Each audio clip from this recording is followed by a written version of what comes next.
Thank you. Thank you, Mr. Speaker. I wouldn't waste too much time responding to this minister's shallow presentation. All I would say is if hypocrite was a person, hypocrite was a person. You know, the most telling thing from the minister's presentation was his comment on was his comment that no amount of criticism of the budget will change a single number. You know, that's the most telling thing about the difference between us over here and you over there. In the pursuit of one Guyana, it speaks about inclusivity. It's very telling. It got to affect y'all. It must affect y'all. I'm happy y'all responded. Very happy. You know, it's, Mr. Speaker, I beg your protection. You know, the truth hurts. The truth hurts. Mr. Speaker, Guyana is a blessed country. Guyana is a blessed country. We are blessed in the sense of our diversity, 6 races with different religious beliefs, culture, and way of life. And a way of life forged together through various struggles to emerge as one people. We are blessed as to have bountiful resources, any one of which, if managed prudently, can deliver a better quality of life for all Guyanese. Mr. Speaker, a wide cross-section of Guyanese, especially our young people, across the political divide, believe that our failure as a nation to realize our true potential lies with the polarization of our society by the 2 elephants in the form of political parties and their inability to work together in the best interests of all. Noting these sentiments, the 2015 coalition government took a different path, the path of inclusivity, the path of non-discrimination, the path on which the resources of this country would have been distributed in an equitable manner, the path on which every Guyanese felt that they were included in the development of this country and where there was a good life on the horizon for all. Mr. Speaker, this translated into vast improvements in health, not only in the renovation of existing facilities and construction of new facilities, but more importantly, improvement in the actual quality of service and access available to all Guyanese. It translated into a better delivery of education, which we clearly are still benefiting from today. Mr. Speaker, our vision and management of the public security sector saw the professionalization of the Guyana police force. There was a stranglehold on drugs. Executions were almost zero. Serious crimes were being solved. And the general conduct of the force was heading in the right direction. The coalition era saw rapid infrastructural development in the form of proper highway roads, community roads, farm-to-market roads, installation of sluices and drainage pumps, etc., all over Guyana without discrimination. Mr. Speaker, I need not explain what we did in youth and sports, as MP Christopher Jones would have been explicit. Mr. Speaker, what we did for public servants, pensioners, I just heard the Honorable Minister trying to bring forward some belated increases for nurses after we would have had to press them and almost throw them overboard in the sea before they actually could have come forward with something for dear nurses and public servants. Mr. Speaker, as limited as the resources were, through prudent management, the coalition was able to breathe new life into this country and to undertake some of the initiatives that the PPP were not able to undertake with the same level of resources. Mr. Speaker, the coalition restored some level of unity, civility, and hope to our society. But the greatest hope Comrade Speaker, emanated from expectation of what was on the near horizon, What was on the near horizon? Hundreds of billions in revenue from our newfound wealth. Guyana has become a major oil-producing nation, and with a growth of 63.2%, has undisputedly become the fastest growing economy in the world. But, Mr. Speaker, what does that mean for the small population of about 750,000 people who inhabited this land? Farmers, teachers, nurses, doctors, fishermen, vendors, and even students. Mr. Speaker, our oil wells are currently producing at a rate of over 340,000 barrels per day. That production will soon climb to above 600,000 barrels per day. It therefore means, Mr. Speaker, that as bloated as the voters list is, very soon there will be a barrel, at least one barrel of oil produced every day for every name on that list. Mr. Speaker, the statistics is clear. It's a clear indication that a good life for all Guyanese can be achieved, but it requires a government. It requires a government that has a clear vision and a plan. It requires a government that is willing to put the interests of Guyanese first and above their own personal ambitions and that of their friends, families, and favorites, a term that you all don't like on that side of the house. Mr. Speaker, the PPP's handling of our forced oil budget was an absolute disaster.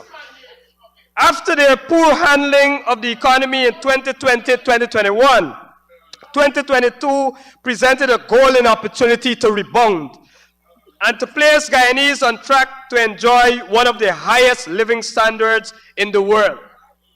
Instead, through their mismanagement, cronyism, and corruption, 2022 was one of the toughest years for the poor and working class families across Guyana. Mr. Speaker, 2022 saw the average Guyanese family struggling to make ends meet as the cost of living spiraled out of control. Mr. Speaker, government ministers seem comfortable in saying to the Guyanese people that it's only food prices that saw a high inflation rate. That's okay for them because their bread is well buttered. When they leave Parliament, when they leave this very house and go to their respective homes, there is food awaiting them on the table. But what they miss, Comrade Speaker, is that the issue of food prices is the most critical issue in the homes of the average Guyanese family. Mr. Speaker, the government claims that food prices were inflated by 14.1%, and this spans out from consideration of a whole range of food items. But if you look deeper, Mr. Speaker, and analyze the increase of critical everyday items, you will recognize that some of these items increased by as much as 50 to 70%. Mr. Speaker, that is a fact. Rice, Mr. Speaker, was around $1,200 for 25 pounds last year. Currently, the price is about $2,100. Can you calculate the increase, Mr. Speaker? Can you calculate? They say we don't know much. I hope you can calculate it, Comrade Finance Minister. Mr. Speaker, flour, oil, that Mr. McCoy, the honorable member, I don't know where he bought his special oil from. Mr. Speaker, it would be interesting if he could have stated where he would have purchased that special bottle of oil and the use of that oil. Mr. Speaker, when you visit the market these days, you got to walk with $5,000 to $10,000. A simple cabbage will cost about $1,000 to $1,200. You can't dispute these facts, Comrade Speaker. Those cannot be disputed. Mr. Speaker, the government seems oblivious to these facts. To put a shade over it, the government says, well, prices are stable. Mr. Speaker, stable by no definition means affordable. You know what really frets me, Mr. Speaker? When Gordon Mosley posts on his page, the price of chicken in Baltic is $700 per pound. Their PR machinery, DPI, and Chronicle, quick to say that, that is not so. Come by Border Market on Sunday at 3 p.m. and you'll get it for $500. What a travesty. This is a real travesty, Mr. Speaker. Mr. Speaker, budget 2023, while it is 41.4% bigger, it is the same vacuous document being regurgitated from 2022 and beyond. There are two major projects as highlighted by the Honorable Sonia Parag yesterday. The Harbour Bridge, for which plans have been drawn by the coalition government between 2015 to 2020, and then by the PPP since 2020. There is, Mr. Speaker, there is no longer anything flattering or exciting about this, except that the bridge has become the subject of controversy to the point where they seem to have announced its construction before settling on where the finances will come from and what percentage kickback will be available. Mr. Speaker, from the moment the Vice Media clip of Mr. Su in the VP's living room surfaced, these projects began to collapse. Where is Su is the question we must ask. Mr. Speaker, on the 11th of June, the VP called for an investigation. On the 12th of June, that was followed by His Excellency. On the 13th of June, the Honorable Minister, I don't see him in the House, Minister Ben, agreed that there should be an investigation. Today, in January of 2023, we're yet to see the launch of an investigation. Mr. Speaker, you know, Mr. Speaker, yes, where is Sue? I turn to the second major project, Mr. Speaker, and that's the gas to shore project. The PPP has a long record of incompetence and mismanagement when it comes to huge projects. Keldon Factory, fiber optic, Amelia Falls, you know, my colleagues made mention of it. And so, Mr. Speaker, based on their actions in relation to the Wales Gas to Shore project and the secrecy surrounding it, we know that it is another tangled web. Mr. Speaker, the PPP seems to see natural gas as a mere byproduct of oil production rather than a valuable resource of itself. Why else would you see the type of carelessness that has plagued anything to do with Guyana's natural gas industry? The centerpiece of this mismanagement is the gas to energy project, which is at the center of one of the most controversial pieces of infrastructure in Guyana's history. The coalition conducted an initial feasibility study to assess the value of a pipeline and its best potential. The PPP tore up the recommendations of that study, situating the pipeline at Wales, which cost the country at least an extra $100 million because it is as far from the most ideal location. If that weren't bad enough, Mr. Speaker, they have refused to conduct an updated feasibility study, even though the cost of the pipeline has tripled, Comrade Speaker, since that study was conducted. In what world does a major infrastructural project triple in costs and a government proceeds without urgent reassessment? Mr. Speaker, we have spoken about containerization of natural gas, which could have saved hundreds of millions of dollars, and which an updated feasibility study will help the nation better appreciate. But the PPP is not interested in sober decision making and thoughtful planning. They prefer chaos. Why do they prefer chaos? Because with chaos comes confusion. And in confusion, there can be secrecy. And we know what else can be derived from that secrecy. There are so many secrets in the gas to shore energy project that it's hard to keep track, Comrade Speaker. Here are a few. What is the unit cost of the gas pipeline? What is the unit cost of the gas the pipeline will supply Guyana?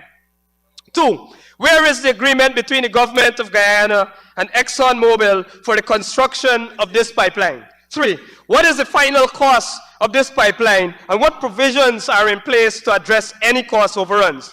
It would seem to me, Comrade Speaker, it would seem to me to be utterly crazy to invest over $2 billion on every project without basic questions like these being answered. This is nearly triple the cost of Amelia Falls Hydro project, and we know what a disaster that was. This energy project dwarfs Keldon, and we know what a disaster that was. Are we going to keep repeating these disasters forever? If this was the worst of it, that would be bad enough. But this natural gas energy project is riddled with frightening concerns. Here is another one, Comrade Speaker. Why are we working with a Venezuelan company to construct the gas to energy plant, given the national security concern? Even if the company does not faithfully does its duty faithfully, what is to stop a Venezuelan agent infiltrating the project and sabotaging it? On the subject of this plant, we observed that a contract for consultancy services have been signed between Engineers India Limited and Guyana Power and Gas Inc. But what is Guyana Power and Gas Inc.? What is it?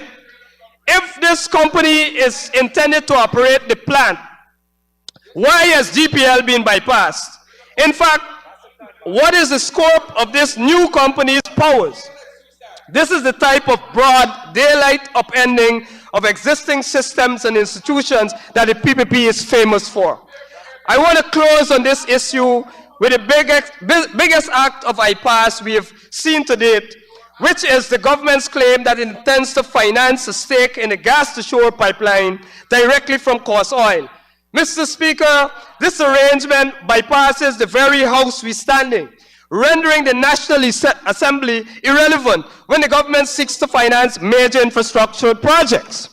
Mr. Speaker, the Public Procurement Commission, Auditor General, Public Accounts Committee are all sidelined in this arrangement. The government is violating the Guyanese Constitution and the Fiscal Management and Accountability Act in a casual, cold, and malicious way.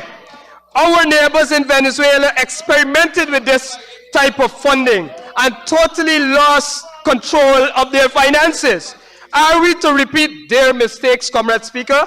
Clearly, the PPP cannot be trusted with Guyana's natural gas sector, and it's an obstacle in the way of progress and development. I now turn to oil.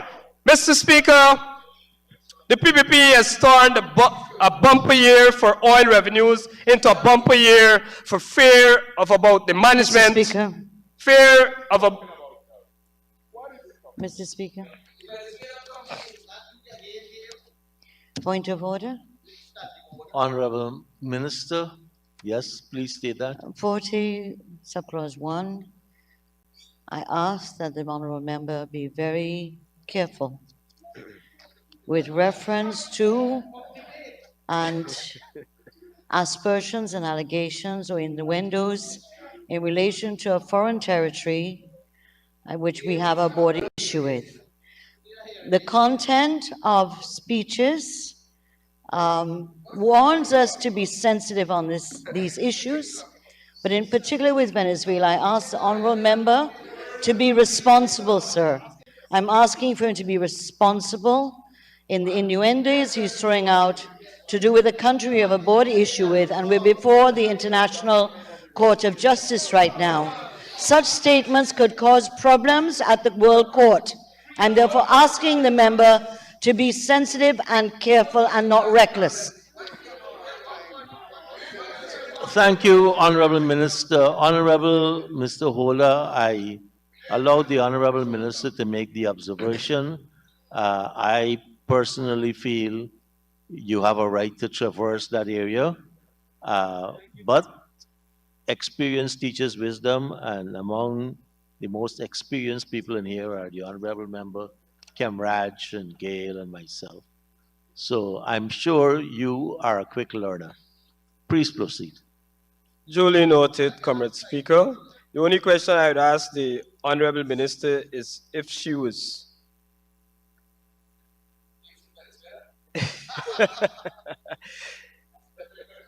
Let me move on. Let me move on.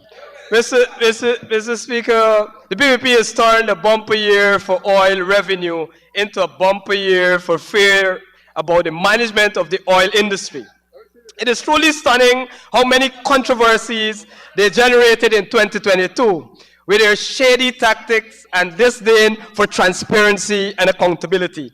Guyanese are starting to understand that they are in for a rocky road when it comes to the oil industry, and that nothing can be taken for granted, and that constant vigilance will be a necessity.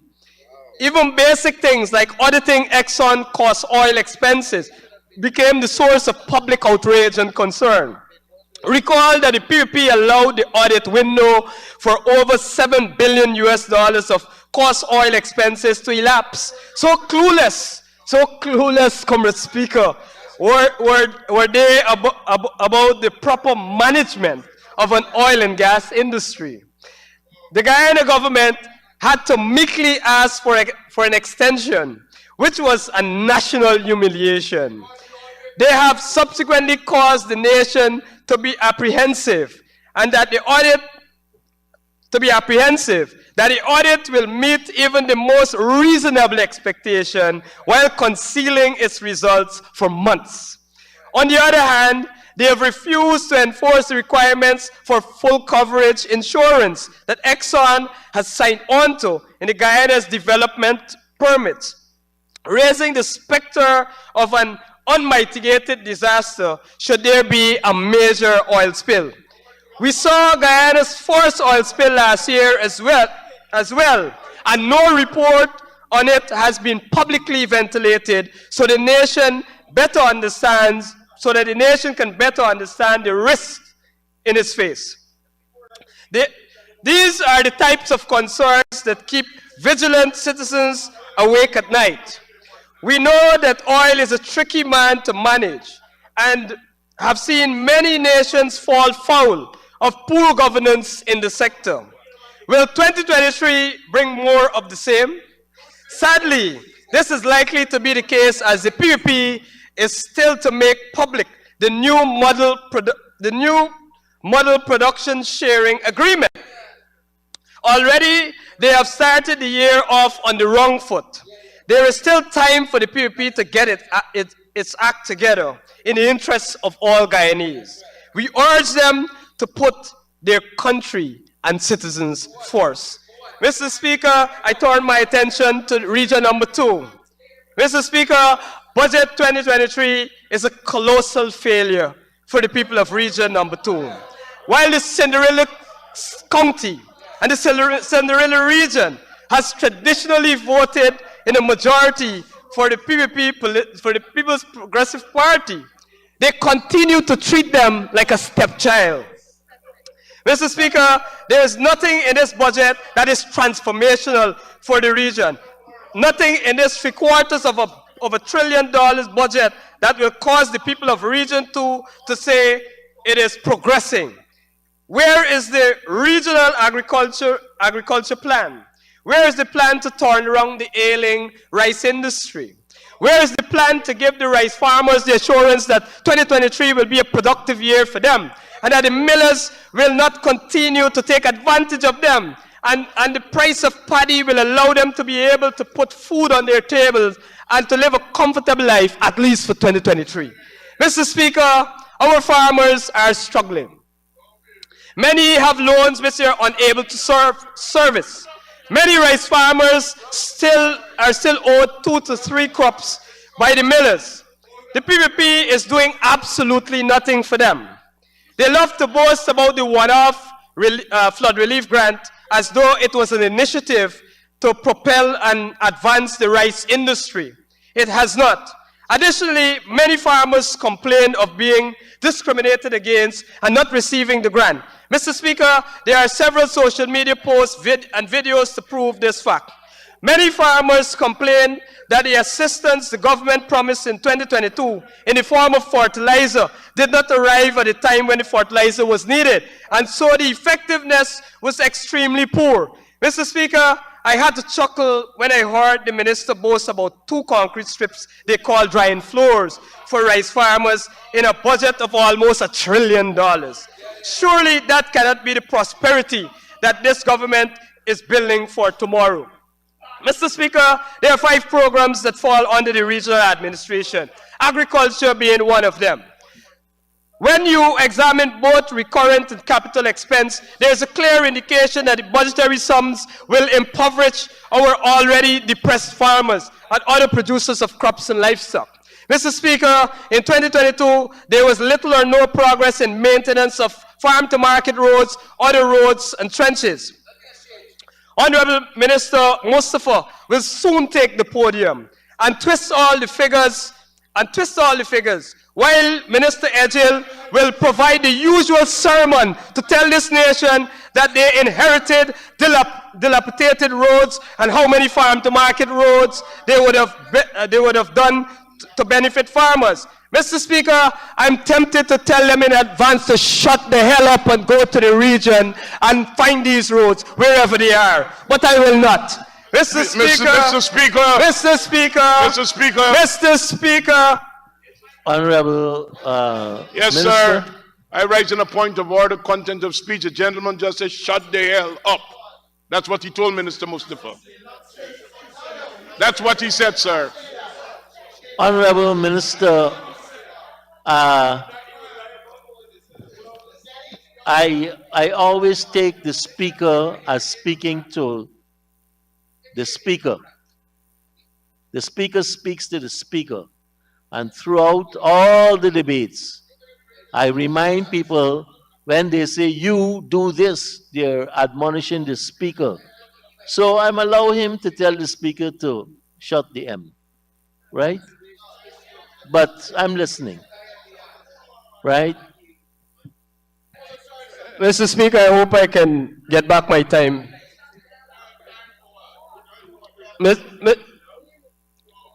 If you continue to incur interruptions, I would get tested to give you back your time. But so far, I note the interruptions for everyone. Thank you, Comrade Speaker.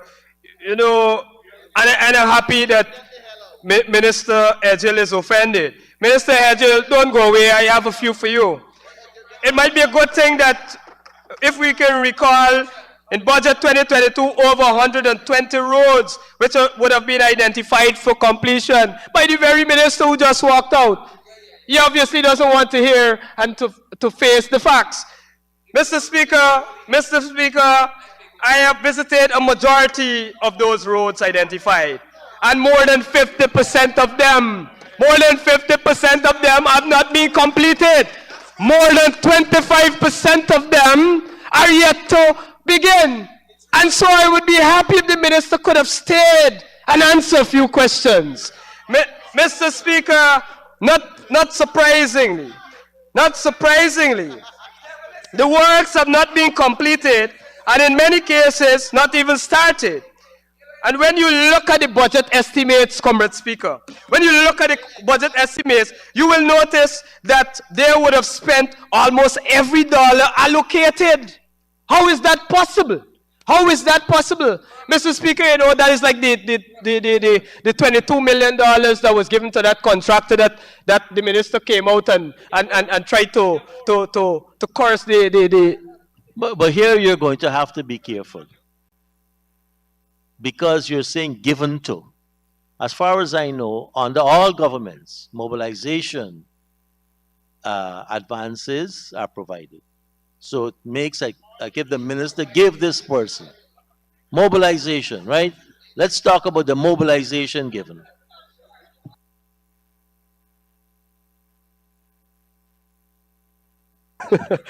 provided. Mr. Speaker, the PVP thrives. They thrive on corruption. Mr. Speaker. Okay, again, the Honorable Member Mr. Ramjatan being a senior person, and he was quoting from a book that mentioned corruption, right? Here now is a direct claim about corruption against the government, right? Please withdraw that. I withdraw, Mr. Speaker. Mr. Speaker, The PPP thrives on programs that are not consistent with the principles of transparency and accountability. Mr. Speaker, just last week, and good governance, thank you. Just last week, our councillors asked for the projects submitted by the regions for consideration in the budget. They can't get it. Throughout the year, we ask for bill of quantities for projects. We can't get it. Because if they give it to us, their kickback schemes will be exposed. It is all about PPP, friends, family, and favorites. Mr. Speaker, for the period 2015 to 2020, all contractors were given a piece of the pie. When we left office, there were about 15 Afro contractors and about double the amount of Indo contractors. Mr. Speaker, in 2022, only about only two Afro-Guyanese contractors were given contracts. One got $1 million contract and the other got a measly $500,000 contracts, while others were given tens and tens of millions. Mr. Speaker, in the region there is a contractor now that has over $1 billion, and several other friends and family of the PPP that are over $500 million and counting. Mr. Speaker, even the seasoned contractors who would have been about for over 20 years within the region are not given contracts. It's all about friends, families, and... Okay, again, I don't know about giving, right? This is imputation. As far as I know, there is a bidding process. There is nobody in government who gives out a contract walking around handing out contracts. As far as I know, and it hasn't changed from government to government, is that advertisements, central tender board, ministry tender board, regional tender boards are all in the process. So please, I consider what you're talking about imputing. Mr. Speaker, Mr. Speaker, since the PPP took office, there has been an unwillingness in their approach to consultation for projects to be identified and works to be done in communities.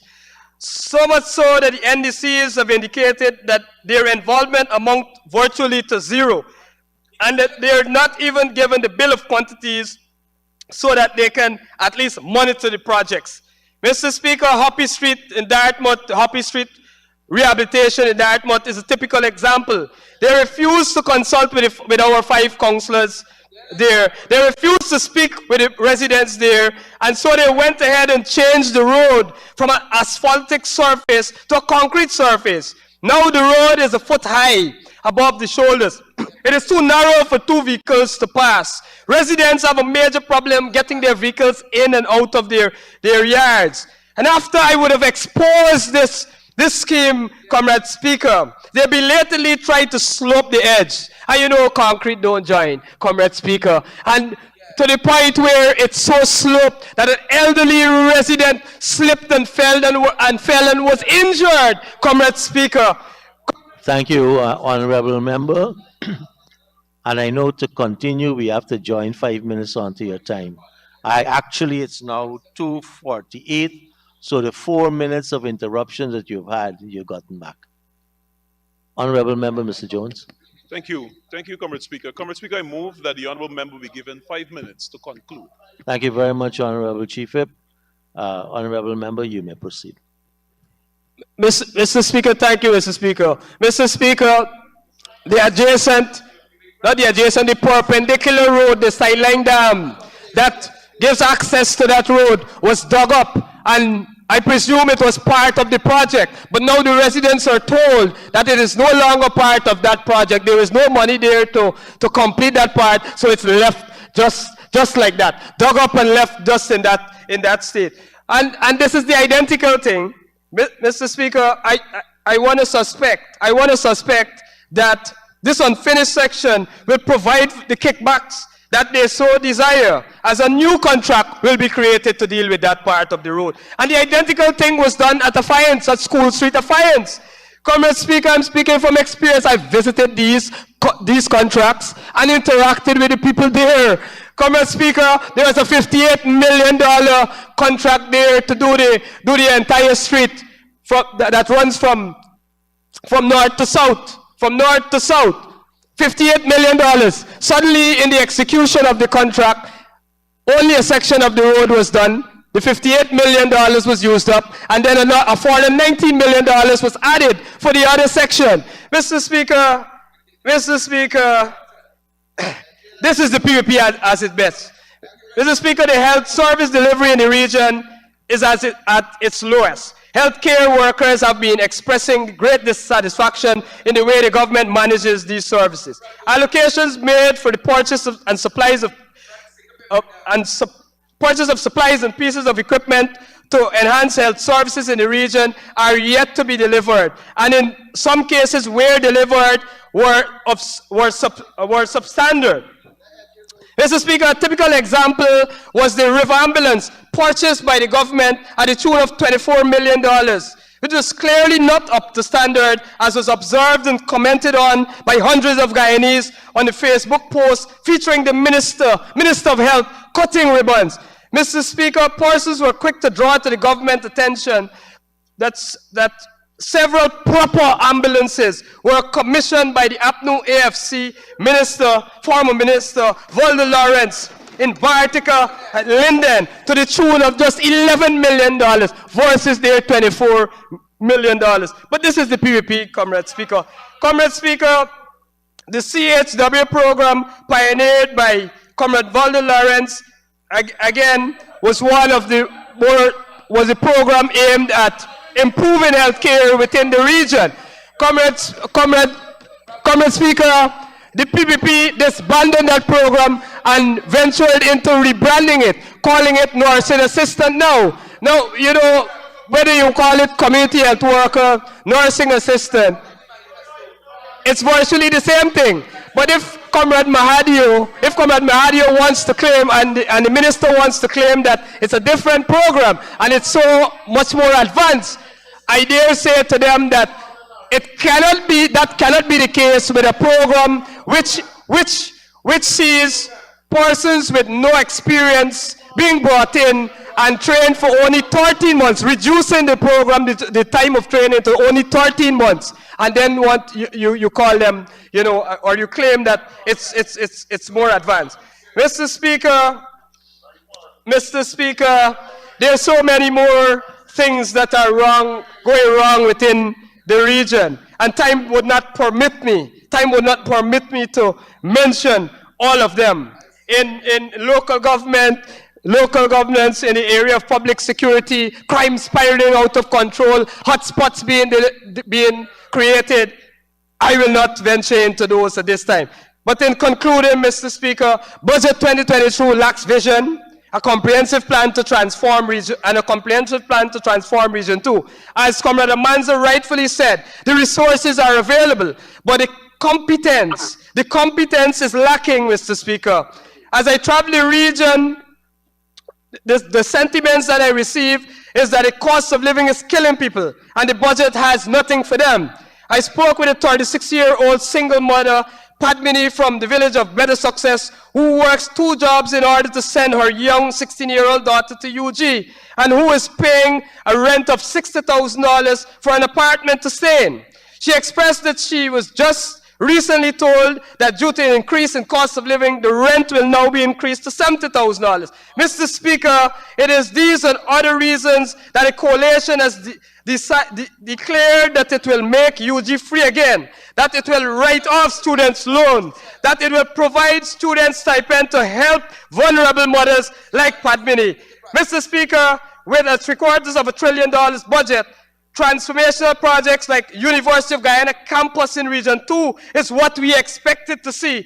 We expected to see a shore base being established to deal with the issues of unemployment, rather than a call center, the region being reduced to call center jobs and 40,000 temporary jobs.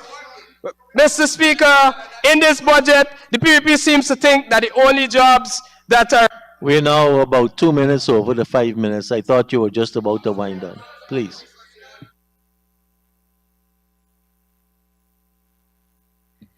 Wrapping up, Mr. Speaker. Wrapping up, Mr. Speaker. Mr. Speaker, I want to close by saying we would have supported this budget, and the people of Region 2 and the people of this country would have supported this budget if there was a vision and a plan to bring real development and real change to the lives of all Guyanese. In this current construct, I cannot and we cannot support this budget. I thank you.